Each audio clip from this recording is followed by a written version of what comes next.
আজকে আমরা আলোচনা করব পার্ট টুতে, জেন্ডার পার্ট টুতে বিভিন্ন প্রতিযোগিতামূলক পরীক্ষায় আসা কোশ্চেনগুলো নিয়ে।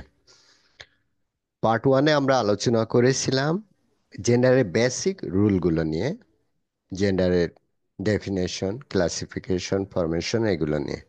আজকে আমরা আলোচনা করব মোস্ট ইম্পর্টেন্ট কোশ্চেনগুলো, যেগুলো বিভিন্ন প্রতিযোগিতামূলক পরীক্ষায় এসে থাকে। প্রাইমারি এক্সাম, চাকরির পরীক্ষায়, ভার্সিটি অ্যাডমিশন টেস্ট, বিসিএস পরীক্ষায়, এই ধরনের মোস্ট ইম্পর্টেন্ট কোশ্চেনগুলোকে নিয়ে আজকের জেন্ডার পার্ট টু সাজানো হয়েছে। আমরা দেখি, number one, what is the feminine gender of horse? Is mare. এখানে হর্সের ফেমিনিন জেন্ডার কি হবে? মেয়ার হবে, নট ভিক্সেন, ড্রন, এও। Number two, which one is masculine gender? Cow not masculine, bees masculine না, অক্স এখানে একমাত্র masculine gender. Number three, which one is feminine gender? Feminine gender মানে স্ত্রী বাচক শব্দ হচ্ছে নান, বাকি কোনোটাই স্ত্রীবাচক শব্দ না। What is the masculine form of B? এখানে ড্রন। এই কোশ্চেনটা বিভিন্ন প্রতিযোগিতামূলক পরীক্ষায় এসে থাকে। Number five, duchess is feminine of, অর্থাৎ ডাসেস ফেমিনিন, এটা কি? এর ম্যাসকুলিন হচ্ছে ডিউক, ম্যাসকুলিন ডিউক, আর এটার feminine duchess. Number six, what is the feminine gender of word tiger? Tiger অবশ্যই ম্যাসকুলিন, এবং এটার ফেমিনিন জেন্ডার হবে টাইগ্রেস, নট টাইগার্স।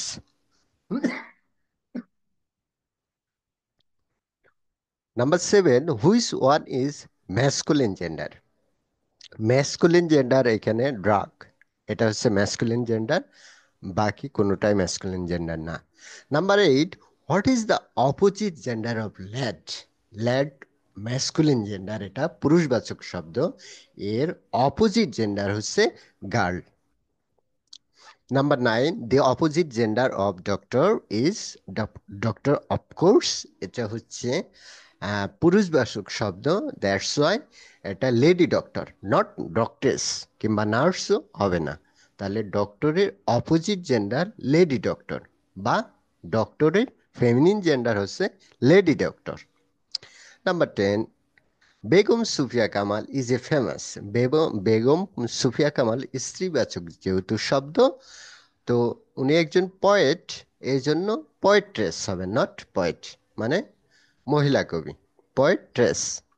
তার আবার বলা যায় যে পয়েটের ফেমিনিন জেন্ডার কি? পোয়েটেস। নাম্বার ইলেভেন, জেন্ডার কত প্রকার?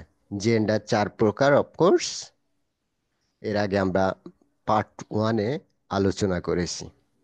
Number twelve, the opposite gender of empire is empress. Masculine gender of abbot, অ্যাবটের ম্যাসকুলিন যায় অ্যাবিস। আমরা অন্যান্য অপশনগুলো খেয়াল রাখবো। Number 14, which of the following word can be used as both masculine and feminine? অর্থাৎ ম্যাসকুলিন হতে পারে, ফেমিনিন, সেটা হচ্ছে স্পাউস, অ্যাক্টর, শুধুমাত্র অভিনেতা। হুম। Gender, spinster. স্পাউস একমাত্র, স্পাউস দ্বারা স্বামী স্ত্রী উভয়কে বোঝায়, এই জন্য এটা both masculine and feminine gender, this is spouse. আবার এটাকে কমন জেন্ডারও বলা হয়, মানে ম্যাসকুলিন এবং ফেমিনিন উভয় বোঝায়। Which of the following is a neutral gender? Neutral gender server, কারণ সার্ভার জড় পদার্থ, এটা দ্বারা পুরুষও বোঝায় না, স্ত্রীও বোঝায় না, জড় পদার্থ, অবচেতন বস্তু, দ্যাটস ওয়াই এটা neutral gender. The opposite gender of fox, of course, vixen. Um, Number 17, which one is the opposite gender of deer? Doe, এটা opposite gender. 18 হচ্ছে, which gender is the word parent? Parent, it's a common gender, কারণ এটা দ্বারা স্ত্রী হতে পারে, পুরুষও বোঝাতে পারে, বাবাও বোঝায়, মাও বোঝায়। এই জন্য parent, it's a common gender. 19, the feminine gender of John is Jenny. এইটা খুব কনফিউশন, এই কোশ্চেনগুলো আসে সাধারণত।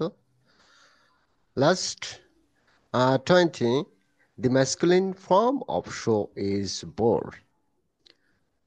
আজকের এই কোশ্চেনগুলো মুখস্থ করাই সবচেয়ে ভালো, কারণ এখান থেকে একটা দুইটা কোশ্চেন বিভিন্ন প্রতিযোগিতামূলক পরীক্ষায় এসে থাকে।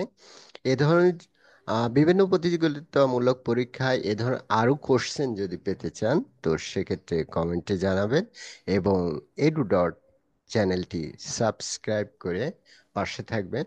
আর আপনাদের কোনো মতামত থাকলে সেটা অবশ্যই জানাবেন। ধন্যবাদ সবাইকে।